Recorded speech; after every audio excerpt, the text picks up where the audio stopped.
35 жастан кейін әйелдің әсіресе бала көтеру мүмкіндігі күрт төмендейді. Бір баланың 3 ата-анасы болуы мүмкін бе? Ондай әдіс бар. Көбісі айтады, эко арқылы дүниеге келген баланың денсаулығы табиғи жолмен дүниеге келген баланың денсаулығына қарағанда әлсіз келеді деп. Сәйкес келмейтін адам болмайды.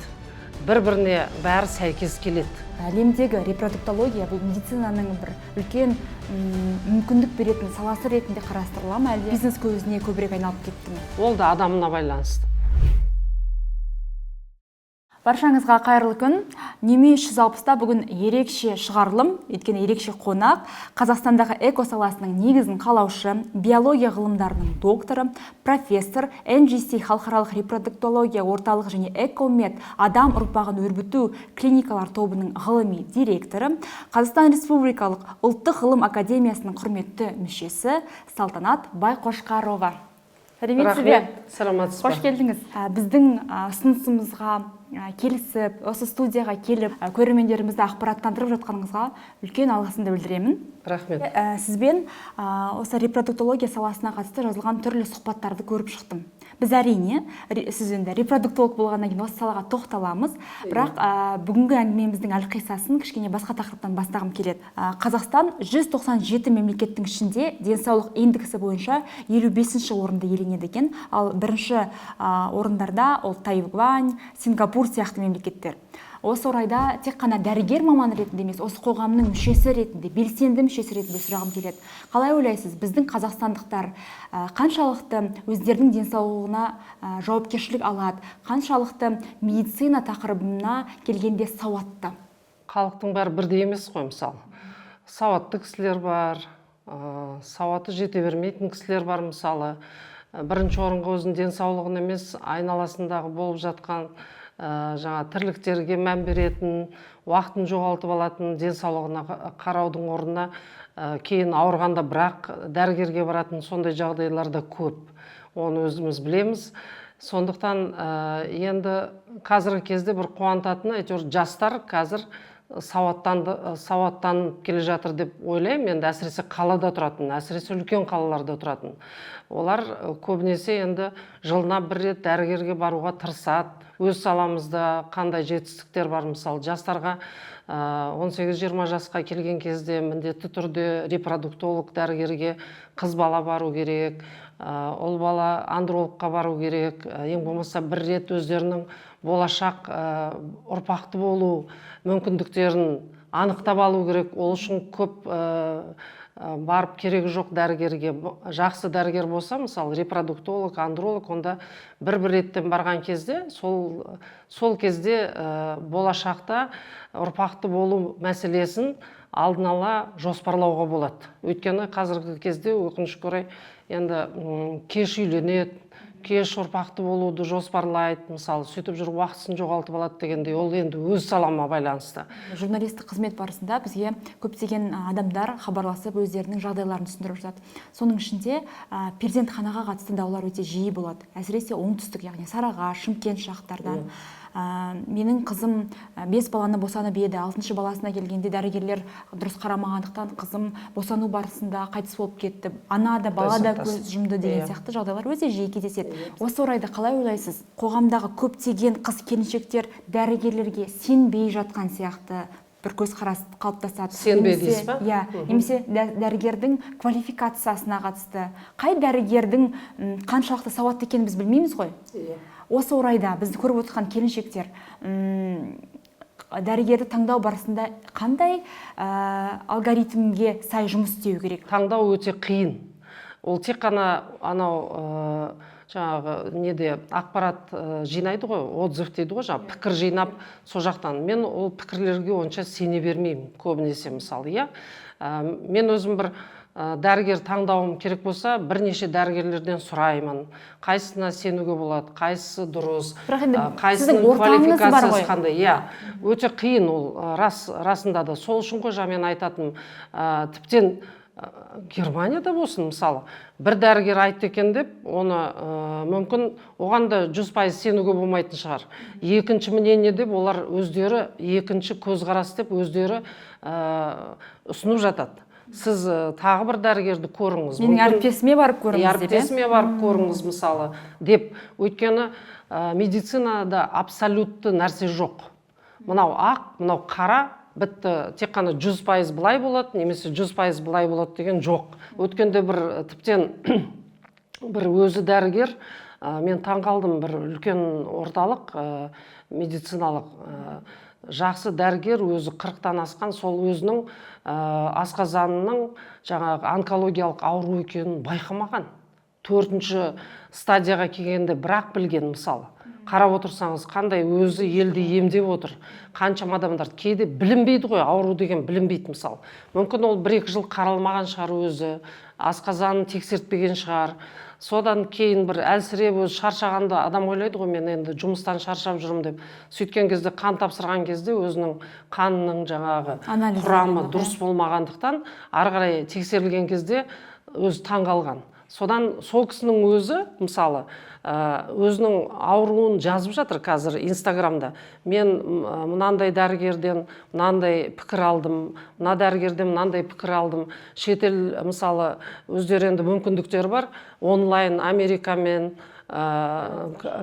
Сеулмен жаңағы консультация алып, сөйтіп енді емделу қиын ауру, бірақ әлі де үміт бар деген сондай емделіп жатыр мысалы. Қазіргі таңда Қазақстандағы, жалпы әлемдегі репродуктология бұл медицинаның бір үлкен мүмкіндік беретін саласы ретінде қарастырыла ма, әлде бизнес көзіне көбірек айналып кетті ме? Репродуктология ма?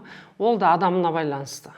Осы салада мысалы шын мәнінде адамгершілік тұрғыдан жоғары адами қасиеті бар кісілер жұмыс істеу керек негізі. Кез келген нәрсені бизнес көзіне айналдыруға болады. Бизнес деген негізі жаман сөз емес. Бизнес деген ол іс деген сөз ғой, енді дело іс. Бірақ соны жаңағы жаман жағын айналдырмау керек та. Мысалы бізге келсе пациент, мүмкін ол әлі де жаңағы экстракорпоральды ұрықтандыру жасап керек жоқ шығар. Мүмкін табиғи жолменен әлі де мүмкіндігі бар шығар.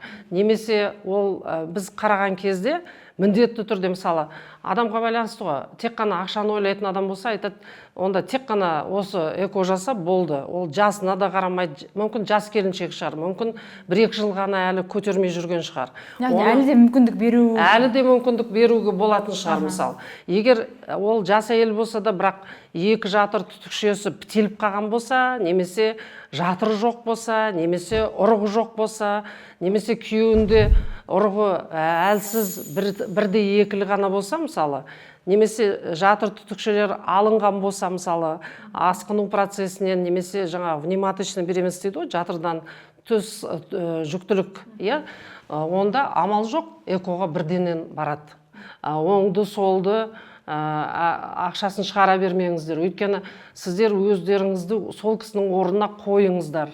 Ол оңайлықпен келмейді. Мысалы, қаншама қан жылап келеді талайлар, мысалы, соңғы ажырасу алдында тұрады, мысалы, соңғы қаражатымен келеді. Немесе зорға дегенде квота алып, экоға келеді, мысалы. Сондықтан адамды аяу керек. Демек, Салтанат Байқошқарованың шәкірті болу үшін, Салтанат Байқошқарова тәрбиелеген репродуктолог болу үшін дәрігерде белгілі бір қасиеттер болу керек қой. Сіз барлығын бірде шәкірт қылып алмайсыз ғой демек. Болу керек.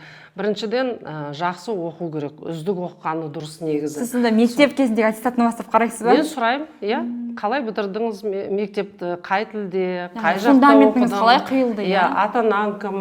Тіптен отбасыңда жаңа қанша бала бар, қалай тіптен анасы мұғалім болса, бізге ұнайды. Өйткені мұғалім кісілер балаларын көбінесе жақсы тәрбиелейді деп әртүрленді. Оның бәрі әрине 100% емес қой, бірақ та жан-жақты зерттейміз. Одан кейін университетте қалай оқыды, грантпен ба, ақылы ма, көбінесе грантпен оқығандарды аламыз. Одан ағылшынша біле ма, өйткені медицина тілі қазір ағылшын тілі. Содан кейін семья жағдайын бәрін жан-жақты сұраймыз. Тіптен біздің әріптестеріміз айтады, экометке жұмысқа тұру үшін Салтанат Берденованың басқарып отқан ол жерге анау мемлекеттік қауіпсіздік комитетіне кіруден қиын дейді да, солай деп күледі. Өйткені қараймын да, жаңағы мейірімді ма, сөйлей ала ма пациентке, мысалы пациентті бірінші емделушіні бірінші сөзбен емдеу керек. Мысалы, оның психологиясына қарау керек. Қалай болса солай сөйлеуге болмайды, мысалы, адамның көңіліне қарау керек, тілін таба білу керек. Өйткені қазіргі кезде көбінесе дәрігерлердің үстінен жазылатын арыздар, мысалы, олар сол эмоциядан туындайды. Мысалы, маған жөндеп қарамады, көңіл бөлмеді, уақыт бөлмеді. Мысалы, 90% арыздардың осы коммуникация дұрыс болмағандықтан. Ол пациенттердің көбісі содан кейін семьядағы қиындықтарын айтады, күйзелістерін айтады, күйеуімен арасындағы болып жатқан қиындықтарды, түсінбеушіліктерді, кикілжіңді айтады, ата-енесімен, мысалы, айналасымен, оның бәрін айтып береді. Одан кейін ақшасы жоқ екенін айтады, қаражатым жетпей жатыр. Яғни біздің елдің репродуктологы, ол жай репродуктолог емес, ол психолог, социолог, жаңағы бір жағынан финансист, көмек, сондай да жан-жақты. Тек қана медицина емес. Ал дамыған мемлекеттерде ешқандай пациент барып жылап айтпайды үйіндегі жағдайды. Ол жақта олай болса айтады, ол психологтың тірлігі, психотерапевт. Біздің менталитет басқаша ғой. Иә, бізде менталитет басқаша. Біз Совет үкіметінен шықтық, кеңес одағынан. Ол тек қана Қазақстанның репродуктологтары емес, бүкіл мынау ТМД елдерінің барлығының психологиясы, халықтың да дәрігерлердің де психологиясы бір деңгейде деп айтуға болады. Ең алдымен, сіздердің алдарыңызға көбінесе бедеулік диагноз қойылған жұптар келеді ғой. Дегенмен де ер азаматпен, қоғамда мындай бір түсінік бар, ер азаматпен, яғни қыз бен жігіт шаңырақ көтергелі жүрген кезде алдын ала тексерілу керек. Өйткені кейбір ақпарат көздерінде айтылады, олардың резус факторлар немесе басқа да бір жағдайлары келіспей бір-біріне қарама-қарсы болғандықтан балалы болмауы мүмкін деген сияқты. Бұрын анализ жасайтын, проба на совместимость деген болатын. Мен енді осы салада жұмыс істегеніме 38 жыл болады екен. 40 жылға жақындап. 40 жылға жоқ. Ол кезде сондай анализ болатын кезінде, Совет үкіметі кезінде. Проба на совместимость деп, ер адамның ұрығын алып, шәухет дейді ғой, соны әйелдің жаңағы жатыр мойнынан арнайы жаңағы проба алып, сөйтіп микроскоптан тексеріп, екеу бір-біріне сәйкес келеді, бір-біріне сәйкес келмейді деп айтып жататын. Ол дұрыс емес екен. Сәйкес келмейтін адам болмайды. Бір-біріне бәрі сәйкес келеді. Уақытылы жүктілік деген сөз айтып жатырсыз да. Репродуктолог маман ретінде айтыңызшы, ең алғашқы жүктілікті әйел адам қанша жастан бастап жоспарлауы керек? Ең қолайлы жас мөлшері қандай мөлшер? Жаратушының өзінің заңы бар. Табиғаттың заңы дейміз ба? Қыз баланың уақытылы күйеуге шығып, мысалы, бұрын болса 19, 21, 22 жаста үйленетін, қазір өкінішке орай 29-30-да үйленеді. Ең алғашқы баланы дүниеге алып келетін ең қолайлы жас 21-22 жас. Екінші баланы дүниеге алып келетін қолайлы жас 23-24 жас дейді. 35 жасқа дейін түгел өзіңнің ұрпақты болу жоспарыңды орындаған негізі жөн. Қазіргі заман өзгерді ғой. Заман қарқыны өзгерді. Біз оқығымыз келеді, карьера жасағымыз келеді, шетел көргіміз келеді. Сондықтан да мұның барлығы 25-тен кейінгі жасқа қалып жатыр. Мысалы, осы орайда ондай карьерист, білім қуған қыздар, басқа жоспарлардың биігірек қойған қыздар не істеу керек? Аналық жасушаларын, аналық ұрықтарын қатырып қойғаны керек па? Негізі қатырып қойған ол бір технология бар бізде, бірақ оны мен елге жарнама етіп жасамаймын. Өйткені неғұрлым табиғи жолменен туғандары жақсы ғой, енді уақытысында ұрпақты болып. Бірақ тіптен ұзап бара жатса, 32-33 жастан ұзап бара жатса, онда әрине қатырып қою, ол бір заманауи әдіс деп айтуға болады. Бірақ дегенмен Салтанат ханым, қатырып қоюға оңай емес. репродуктологтар айтады ғой, ерте жастан қатырып қойыңыздар, сол кезде ұрықтарыңыз сапалы болады дейді ғой. Қанша жастан мысалы? Мен көрген репродуктолог біздің қазақстандық және де ресейлік акушер-гинеколог Марк Курцер деген кісінің сұхбатын тыңдадым. Сол кісі айтады, қазір кез келген жаста әйел ана атана алады. Және де 20 жасқа толдың ба, бізге кел де ұрығыңды қатырып қой дейді. Енді өзіңіз ойлап көріңіз, 20 жаста келіп ұрық қатырып қоятын болса, қыз бала, ол міндетті түрде жыныстық қатынастан өткен қыз. Ол өйткені жайдан жай сіз қыздың ұрығын ала алмайсыз. Ол үшін кәдімгідей жатыр қынабына аппаратпен кіресін, арнайы датчик бар, ультрадыбыстық. Ол үшін экстракорпоральды ұрықтандыру әдісін басынан аяғына шейін қолданамыз.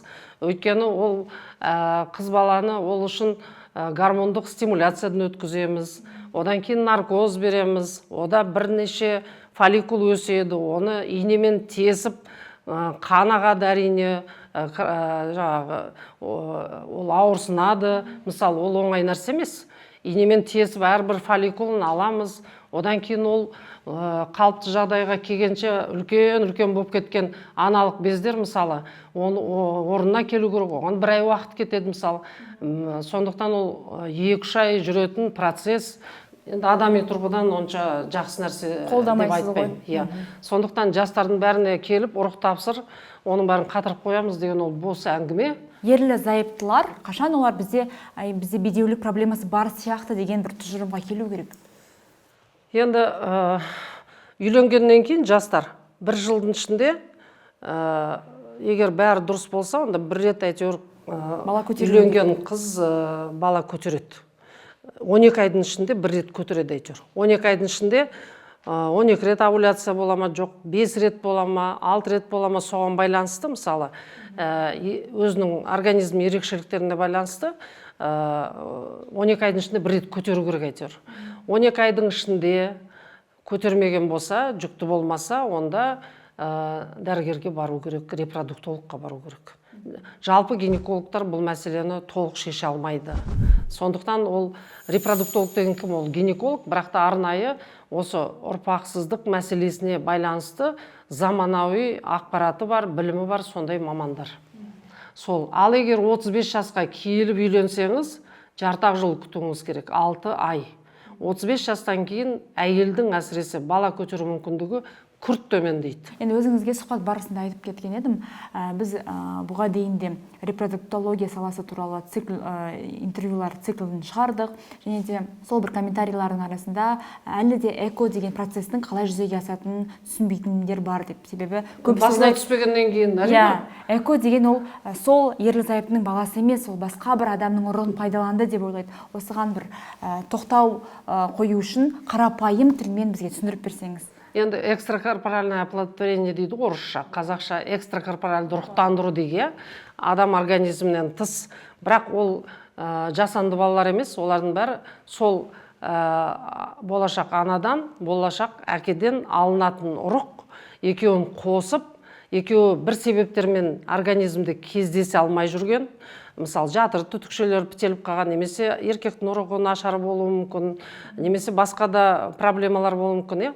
Соларға байланысты оны жасанды түрде байланыстырып дейді. Жасанды бала емес, ол кәдімгі табиғи ұрығын алып, аталық ұрық, аналық ұрықты алып, екеуін қосып, эмбрион жасап, 5-6 тәулікке шейін өсіріп, одан кейін ең жақсысын салып беру. Мысалы, негізгі эконың жаңағы негізгі мақсаты да технологиясы да сол. Ал енді көбінесе әйелдер уақытысын өткізіп алған болса, мысалы, ұрығы аз болып кетсе, нашарлап кетсе, онда аналық, донорлық ұрық алып жататын жағдайлар болады. Мысалы, бірақ ол бәрібір аналық донор ұрығын алғанменен әкесінің ұрығын алып, қосып, мысалы, жас ұлғайған әйелдер болуы мүмкін, немесе жас болса да, бірақ ұрығы жоқ әйелдер болуы мүмкін, әртүрлі, мысалы. Ол организмге байланысты ғой.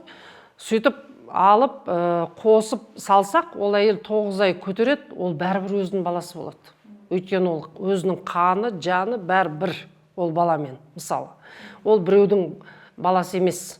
Одан кейін репродуктологтар біз эко кезінде аталық, аналық ұрықтардың ең сапалысын будандастырамыз, қосамыз дейді ғой.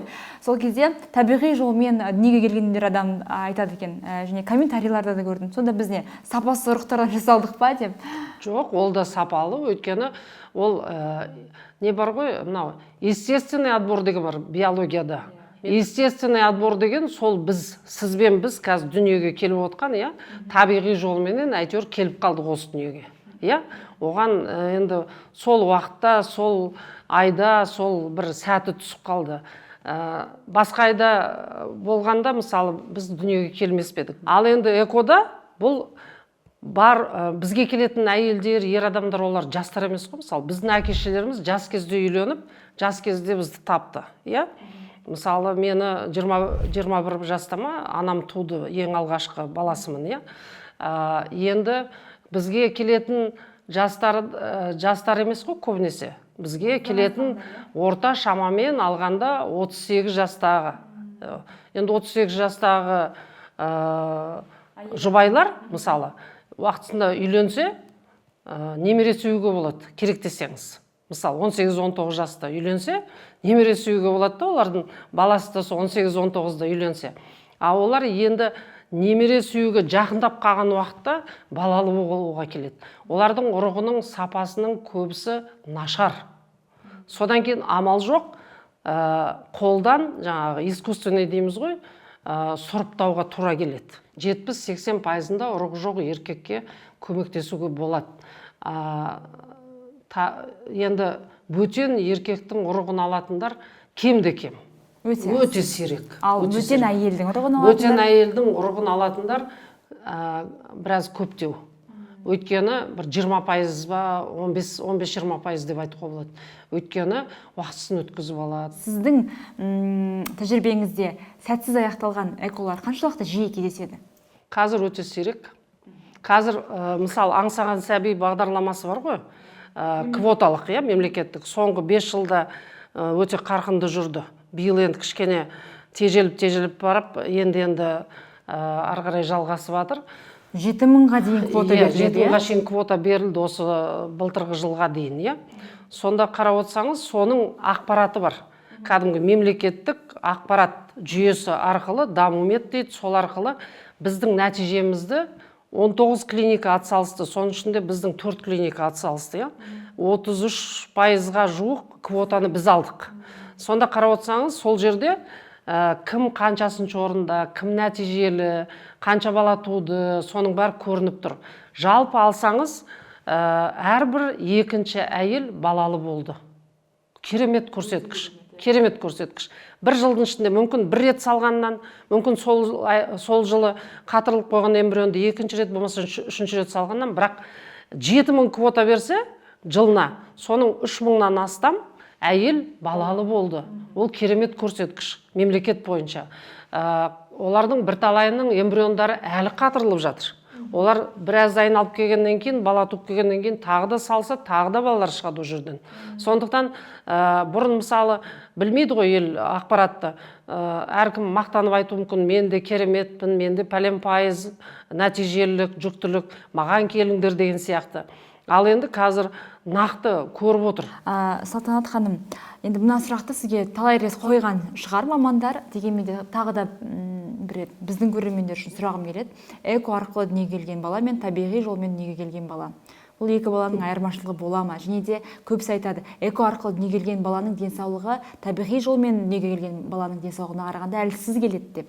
Енді өзіңіз ойлап қалыңызшы, бүгінгі күнге. Қазіргі табиғи жолмен туып атқан балалардың бәрі дені сау болып келіп жатыр ма? Өкінішке орай бүгінгі күнге табиғи жолмен дүниеге келіп атқан балалардың ішінде мысалы психикалық тұрғыдан, сөйлеу жағынан тежеліп, артта қалып, дамымай жатқан қаншама балалар бар қазір. Мысалы аутизм деген ауру шықты, мысалы дүние жүзінде, ол Америка болсын, Германия болсын, Жапония болсын, ол Қазақстан болсын, ұлт таңдамайды. Олардың көбісі, басым көпшілігі 99%-да табиғи жолмен келіп жатқан балалар ғой дүниеге мысалы. Неге олай болып жатыр? Логика жоқ. Өйткені сіздер күнделікті көріп жатсыздар. Қаншама атақты кісілердің өздері қазір айтып жатыр, мен балам осындай болып туды. Қазіргі кезде қаншама осындай балаларды дамытатын орталықтар ашылып жатыр. Қазір ол да бір кәсіп болды. Ол сала дамып келе жатыр. Өйткені 10 мың баланың ішінде біреуі ғана солай туылатын болса, 50-60 жылдары өткен ғасырдың. Қазіргі кезде әрбір соңғы ақпараттар бойынша әрбір 33-ші бала туып жатыр дүниеге. Сонда соның бәрі экодан туып жатыр ма? Соның бәрі табиғи жолмен дүниеге келіп жатыр. 95-98% мүмкін. Енді жас кезде бала дүниеге келсе, өзің әлі жас болып тұрған кезде баланың қадірін білмейсің. Ал енді жасың есейіп барып келсе, мысалы, онда ұзақ күтсең, онда ол балалар енді ерекше күтімде, ерекше махаббатпен солай дүниеге келеді. Бірақ өкінішке орай ондай ата-аналардың да арасында ажырасуы бар қазіргі кезде. Ол да өкінтеді, өйткені бұрын біз ойлайтынбыз, біз елге бақыт сыйлап жатырмыз, отбасыларды біріктіріп жатырмыз деп ойлайтынбыз. Қазір өкінішке орай балада ажырасуға 20-30% ажырасып жатыр деп айтуға болады. Сонда қарап отырсаңыз, жауап жоқ дүние ғой. Былай қарасаңыз, адам қаяқтан келді, қалай жаратылды, қайда кетеді, не болады, енді бәрі бір ол философия мысалы. Сондықтан енді экодан туған балалар, олар жасанды балалар емес, табиғи ұрықтан дүниеге келген балалар. Олардың ешқандай айырмашылығы жоқ, олардың кінәсі жоқ кеш келгеніне дүниеге. Олардың көпшілігі дені сау, бірақ араларында ауру балалар туу мүмкіндігі бар. Тура табиғаттағыдай. Тура табиғатта. Салтанат ханым, осы сұхбатқа дайындалмас бұрын мен американдық бір генетик репродуктологтың сұхбатын қарадым. Енді осы сол сұхбаттан кейін мынандай бір сұрағым туындап отыр сізге. Бір баланың 3 ата-анасы болуы мүмкін бе? Ондай әдіс бар, технологиялар. Бірақ оны көп біз қолданбаймыз. Өйткені мүмкіндігінше енді ер адам мен әйелдің өздерінің ұрықтарынан шыққан дұрыс. Бірақ ондай технологиялар ол өте сирек жасалады. Көп мемлекеттерде рұқсат берілмеген. Ол эксперимент ретінде жасалып жатқан технология. Донорлық аталық ұрықтарды дейді, ер азаматтан алынған ұрықтарды біз өзге елдерге сатамыз дейді. Өйткені кейбір елдерде аталық ұрықтар өте аз, немесе заң бойынша оларға тыйым салынған дейді. Қазақстанда осындай бизнес дейсем бекен, осындай экспорт түрі жүзеге асуы мүмкін бе болашақта? Бізден сыртқа шықпайды.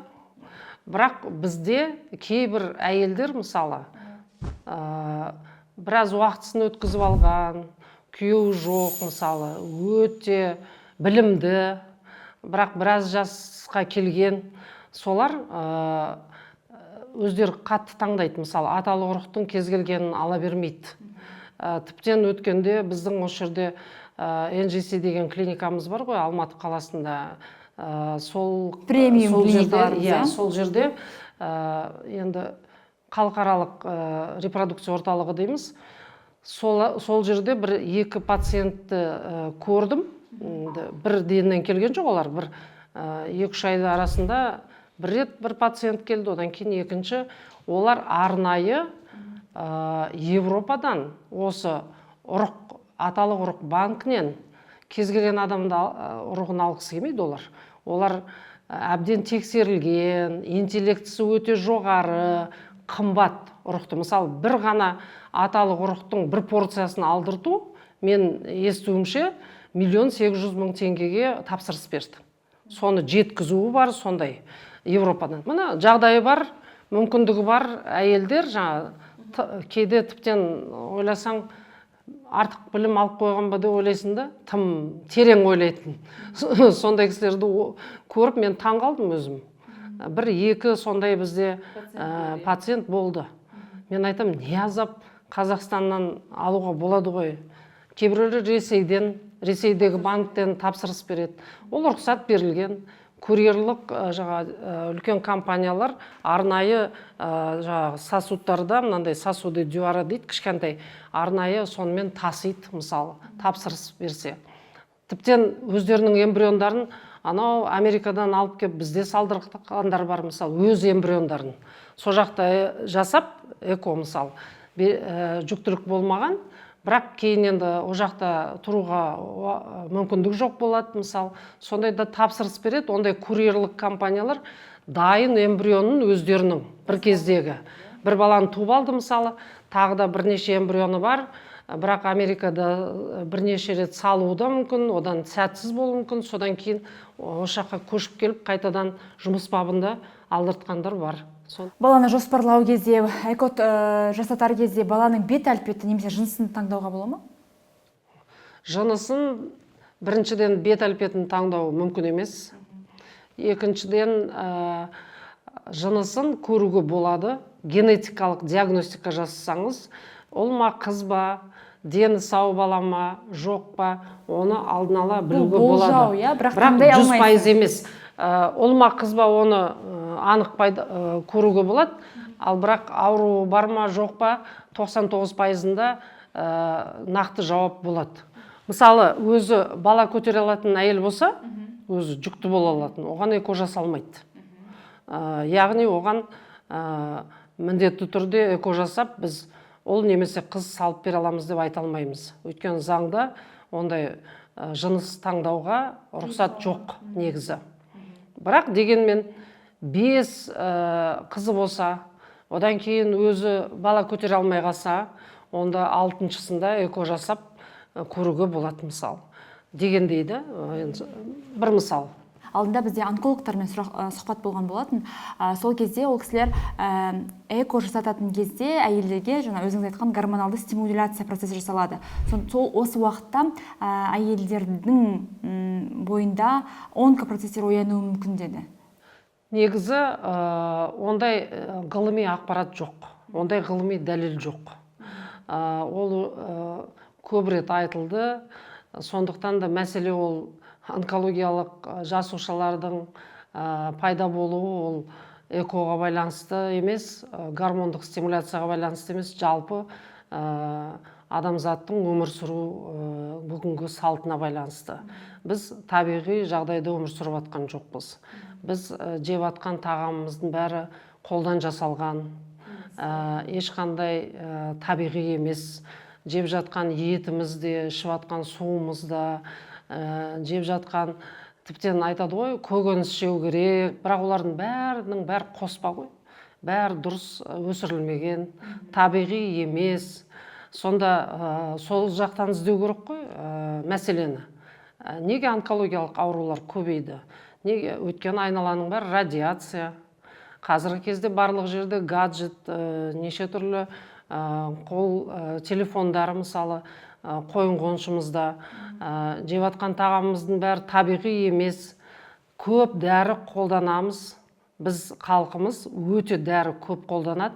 Керек па, керек емес па, кім айтып жатыр? Әйтеуір біреу айтса болды, мынау көмектеседі деп, неше түрлі биологиялық қоспаларды, неше түрлі витаминдерді жаңағы көлемсіз, мөлшерсіз қабылдаймыз. Антибиотиктарды өзімізге өзіміз неше түрлі басқа да ауыр дәрілерді кәдімгі килограммдап болса да өмірімізде қабылдап жатырмыз, иә? Мен таңғаламын, кейде пациенттер келіп, мен емдеңіздерші, өзі бір 10-15 жыл емделген әйел, мысалы, табиғи жүктілік болмаған, енді тек қана эко көмектесетін жағдайда, мен тағы да емдеңізші, тағы табиғи жолымен көтергім келеді дейді. Мен айтам, 15-16 жылда сіз қаншама рет емделдіңіз, қаншама дәрі қабылдадыңыз, қаншама антибиотик, қаншама неше түрлі қоспалар.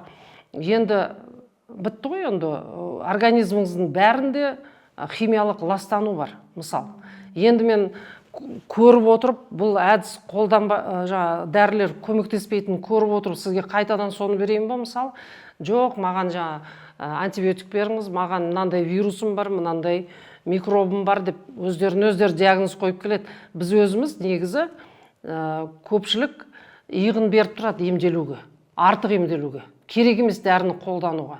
Соның бәрін алған кезде онкологиялық ауруларға апаратын осы факторлар. Бізде салауатты өмір сүру салты деген ол әшейін жай сөз сияқты да. Қарап отырсаңыз, негізі уақытысында қамданса адам, уақытысында өзінің табиғаттың берген мүмкіндігін пайдаланса, ұрықтарын уақытылы пайдаланса, мысалы, табиғи жүктілікке қол жеткізіп, уақытында үйленіп, уақытында ұрпақты болып, оларға жауапкершілікпен қараса, міне осы айтылып жатқан үлкен кісілердің әңгімесі бұрыннан бізді солай тәрбиеледі. Мысалы, бір дәрігер айтты дедіңіз ғой, тек қана некеде ғана жыныс қатынасына түсу керек деп. Оны тыңдап жатқан жастар бар ма, мысалы? Тыңдамайды. Сондықтан қазір азғырту сондай заманы болып тұр ғой. Қазір, мысалы, қарап отырсаңыз, ақпараттың білмеймін, 90% деп айтуға болады, кері ақпарат. Шындыққа жанаспайтын ақпарат, иә, адамды азғындататын, азғыртатын сондай ақпарат. Соған беріліп кеткен кісілер енді өзін өзі жоғалтып жатыр, мысалы. Сондықтан мен барлық өзімнің кеңесімді, жаңағы әңгімемді айтып кеттім. 18-20 жаста дәрігерге қаралу керек, дұрыс жүру керек. Әрине, үйленгеннен кейін жыныс қатынасына барса, құба-құп. Бірақ оған көбісі, жаңағы ұлдар да, қыздар да қазір жеңіл жүріске қарай бейім болғысы кеп, сондай неше түрлі кері ақпараттың ағымында кетіп жататын жастар да бар. Енді басым көпшілігі енді ондай емес шығар деп ойлаймын, әлі де үміттенемін. Ақ пен қараны ажырата білетін сыни көзқарасы болу керек қой, солай. Әр нәрсеге сене бермеу керек. Табан астында ақпаратты қарасаң, атақты кісілерді бір өлтіріп, бір тірілтіп жатады, мысалы, неше түрлі жала жазып жатады. Оның бәріне еге боламайсың қазір кезде. Оның бәрін аузын жауып қоймайсың. Өйткені әр адам қазір бір телевизор, бір канал. Миллиард канал. Әр адам бір медиа. Бір медиа. Сондықтан ақылды тыңдасаң, бірдеңкеге жеткен, өзінің жетістігі бар, немесе өмірде жақсы өмір сүріп, жақсы отбасы болған, мына үлкен апаларымыз, аналарымыз, солар қазіргі ел тыңдау керек, мысалы. Солар психолог, солар коуч деген солар. Өйткені қаншама жыл отбасын сақтап, қаншама ұрпақты өсіріп, оларды ұлағатты жаңағы елге тәлім тәрбие бере алған кісілерді тыңдау керек, мысалы. Соларды тыңдау керек. Көрінген бетін бояп, әдеміленген, жеңіл ақпарат айтып отырған адамға сене беруге болмайды. Қазір дұрыс болды, психолог, коуч дегендерді енді тексеріп бастады. Ақ пен қараны ажырата білу керек. Критическое мышление деген сөз кейінгі жылдары естідік қой, мысалы, сыни көзқарас, яғни ақ пен қараны ажырата білу. Дұрыс адамның кеңесін тыңдай білу. Соны мүмкіндігінше өмірде пайдалану керек. Жақсы адамдардан, абыройлы, сөзбен әдемілеп сөйлейтін емес, іспен дәлелдеген. Тіптен ол бір атақты жұлдыз болмай-ақ қойсын, атақты әнші болмай-ақ қойсын, бірақ өмірде бір керемет отбасы болып, өзі жаңағы өз саласының маманы болып, өз отбасын мықты ұстаған әйелдерге сондай отанасы дейді ғой, отағасы дейді, соларды тыңдаса, меніңше саналы түрде өмір сүрсек жаман болмаймыз. Салтанат ханым, әдемі әңгімеңізге, пайдалы ақпаратыңызға рахмет. Менің ойымша біз қазір бізді көріп отырған көптеген көрерменнің көкейінде жүрген біршама сұрақтарға жауап бере алған сияқтымыз. Құрметті көрермендер, тағы да естеріңізге сала кетейік. 10-11 шілде Алматы қаласындағы Республика сарайында Нөмір 360 медициналық форум өтеді. Онда көптеген медицина өкілдері, оның ішінде репродуктология саласына қатысты сұрақтарыңызға жауап беретін білікті мамандар келеді. Сондықтан да Қазақстанда ұйымдастырылып жатқан алғашқы медициналық форумнан қапы қалмаңыздар.